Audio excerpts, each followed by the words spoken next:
اعوذ باللہ من الشیطان الرجیم بسم اللہ الرحمن الرحیم۔ سافٹ انالیسز میں ایک دفعہ پھر خوش آمدید۔ سپریم کورٹ کا ایک اور بھٹو کیس میں متنازع فیصلہ، اور کچھ جو یہ تھم نیل پہ آپ نے بھٹو صاحب کے جو نعرے دیکھیں کہ بھٹو جی کا اصلی نام گھاسی رام، یہ کیا تھا؟ یہ جو ہے اس طرح کے نعرے کس نے ایجاد کیے، کیوں لگوائے گئے؟ اور اس میں جو ہے وہ بھٹو صاحب کی لاش کی بے حرمتی کیوں کی گئی، اور کرنل رفیع الدین جو ہے جو اس وقت جیل سپرنٹینڈنٹ اڈیالہ تھے، وہ کیا کہتے ہیں؟ اور ایک اور بھٹو بھی آج کل جو ہے آلموسٹ بھٹو ثانی جو ہے وہاں موجود ہے، تو اس کا کیا ہوگا؟ تو سب سے پہلے میں آپ کو یہ جو نعرے ہیں ان کے بارے میں بات کروں کہ بھٹو صاحب کی حکومت کا تختہ اٹھنے سے پہلے اس بات کا اہتمام کیا گیا تھا، اردو پریس بڑے بڑے جو یہاں پہ لکھاڑی تھے، زیڈ اے سلیری اور اس زمانے کے عبدالقادر حسن اور ڈاکٹر اشتیاق حسین قریشی اور وغیرہ وغیرہ، اور اس طرح کے اور بھی بہت ہائڈ لوگ تھے، وہ یہ ثابت کرنے کی کوشش کر رہے تھے کہ بھٹو صاحب جو ہیں وہ ان کے جو والد تھے سرشار نواز، انہوں نے کسی ہندو خاتون سے شادی کی تھی، یہ مسلمان ہی نہیں ہے۔ تو قومی اتحاد کے جلسوں میں الیکشن سے 77 کے الیکشن سے پہلے اور قومی اتحاد کی تحریک میں یہ نعرے لگتے تھے کہ بھٹو جی کا اصلی نام گھاسی رام۔ اگلی قسم میں اور اس طرح کے جو ہے ہتک آمیز نعرے جو لگتے تھے اس کا بھی ذکر کروں گا۔ تو یہ جو ہے اس کو ایک پلان تھا کہ ان کو جو ہے غیر اسلامی، غیر شرعی اور غیر مسلمان ثابت کیا جائے، اور اس کے پیچھے جو ہے اسٹیبلشمنٹ اس وقت کی، اور یہ سارے لوگ اس میں تھے، اور اس میں دینی جماعتیں بھی تھیں، سیکولر جماعتیں بھی تھیں، اور اصغر خان کی موجودگی میں یہ نعرے میں نے لگتے ہوئے دیکھے ہیں، اور بڑے بڑے لوگ جو تھے، میں نے جس ایک جلسے میں لگ رہے تھے نعرے، اس میں یہ جو کہ قاری اسد اللہ عباسی ہوتے تھے جے یو آئی کے، ہمارے آزاد کشمیر کے ایک سردار سکندر یاد تھے، اصغر خان تھے، ان کے سامنے لگ رہے تھے، کسی کو اس بارے میں کوئی اعتراض نہیں تھا۔ تو ایک تو یہ بات۔ اچھا، دوسرا جو کیس ہے 44 سال کے بعد ہم جو باٹم میں، اس کی وجہ یہ 44 سال پہلے ایک بندے کو ہمارے ججز نے، مولوی مشتاق حسین اور جسٹس انوار الحق اور دوسرے ججز نے مل کے جو ہے قتل کیا، جوڈیشل مرڈر ہوا 44 سال کے۔ پھر ایک نے 10-15 سال کے بعد انہی میں سے ایک جج نے کہا جی کہ ہم نوکر ہیں اور ہم پہ پریشر تھا۔ یار یہ کوئی بات ہے کرنے والی کہ ججوں پہ پریشر ہو؟ یہ اپنے ججز جو ہیں اپنے پیکیج لیتے ہیں، پیکیج ڈیل تھی ان لوگوں کی، یہ اس سازش کا حصہ تھے، اور اس کے بعد جو آج 44 سال کے بعد ایک نئی بات جو ہے سامنے آ گئی جی کہ چلے ہم دوبارہ ری ٹرائل کرتے ہیں۔ ری ٹرائل ہو گیا، اس میں یہ کہا گیا فری ٹرائل کا حصہ، انہیں جو ہے وہ فری ٹرائل کا موقع نہیں ملا، یہ بات تو سب کو پتہ ہے۔ لیکن جن لوگوں نے یہ سزا ایوارڈ کی، خاص کر ججز نے، وہ اپنے بیٹی بھائیوں کو انہوں نے چھوڑ دیا، ان کے لیے کیا کیا ہے؟ ان کے لیے کوئی سزا، ان کے لیے کوئی کنڈمنیشن، ان کے لیے کسی بھی قسم کی کوئی جو ہے کوئی ریپریمانڈ، کوئی ان کے لیے جو ہے کسی قسم کی کوئی چیز اس میں ذکر ہی نہیں ہے، اگر اس میں کوئی تھوڑا بہت آئی یا نہیں آئی۔ ان کو پھر ایک دفعہ جو ہے ان ججز کو انہوں نے وہ دیا ہے، پیسے دیا، سیف پیسے دیا ہے۔ وہ ججز تھے جنہوں نے ضیاء الحق کے مارشل لاء کو لیجیٹیمیٹ قرار دیا گیا، ایک اور کرمنل ایکٹ جنہوں نے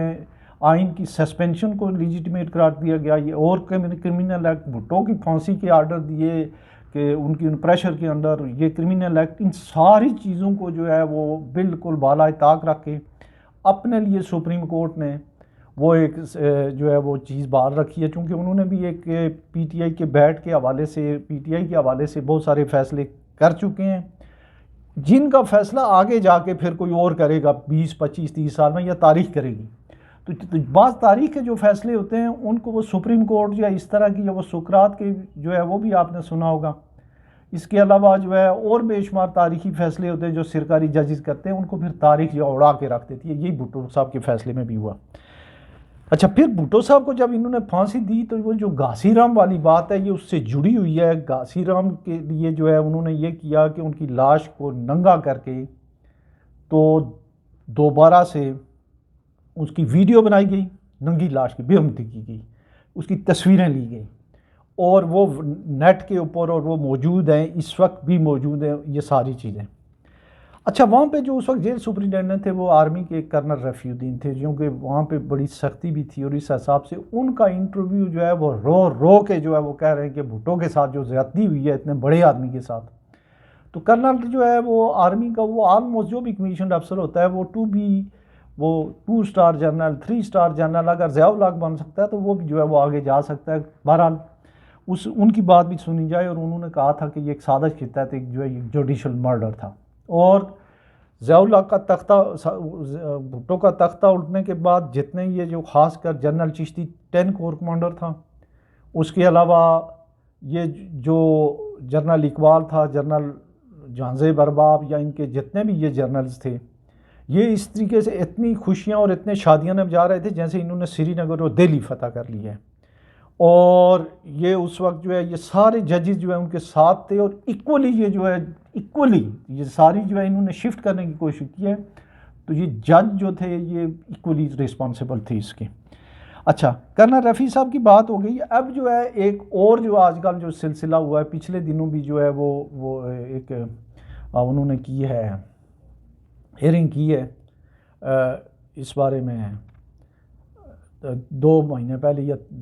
تقریباً 2 مہینے پہلے پی ٹی آئی کے بیٹ کے بارے میں، اور اس کے بارے میں کہ جیسے 150 سیاسی جماعتیں بالکل صحیح ہیں، اور پی ٹی آئی کو انہوں نے کارنر کر کے اور ایک اسٹیبلشمنٹ کو انہوں نے